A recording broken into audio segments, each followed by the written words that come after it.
হুমকি দিয়েছে আলম রিয়ামণি, তারপরে হচ্ছে আমাকে মেরে ফেলার হুমকি দিয়েছে।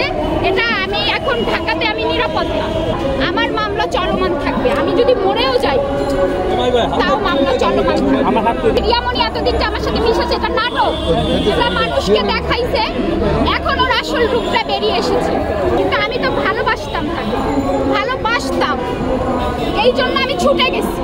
কিন্তু এখন আর ভালোবাসি না, আমার মামলা চলমান থাকবে। আমি যদি মরেও যাই তাও মামলা চলমান থাকবে। আমাকে তারা অ্যাসিড মারার হুমকি দিয়েছে আলম রিয়ামণি, তারপরে হচ্ছে আমাকে মেরে ফেলার হুমকি দিয়েছে।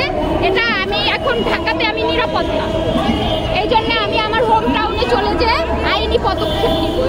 এটার রিয়ামণি দিয়েছে, তারপরে হচ্ছে হিরো আলম দিয়েছে। রিয়ামণি এতদিন যে আমার সাথে মিশেছে এটা নাটক, এটা মানুষকে দেখাইছে, এখন ওর আসল রূপটা বেরিয়ে এসেছে। পুরো নাটক ভাই। আমি যদি সামনে নাও আসতাম আপনারা বুঝতেন যে এটা নাটক। তারা একটা হাজবেন্ড যদি অসুস্থ থাকে তার ওয়াইফ অ্যাঙ্গেলে অ্যাঙ্গেলে কখনো ছবি পোস্ট দিতে পারে। অভিনয়, সব অভিনয়। জাস্ট হিরো, ও তো অনেক পুরুষের কাছে যায়, হিরো আলমের তো 10 টাকা বের করার ক্ষমতা নেই। ও কিভাবে আপনার মামলা এটা ডাইরেক্ট কক্সবাজার টাকা এসছে করাই হয়।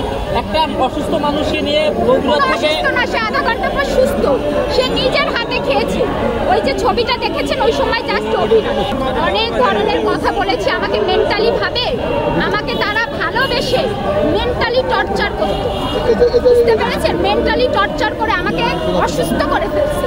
আমি অনেক ধরনের বাজে কথা বলেছি দেশবাসীর কাছে, কারণ আমি ওই ব্যবহার করা মেয়ে না।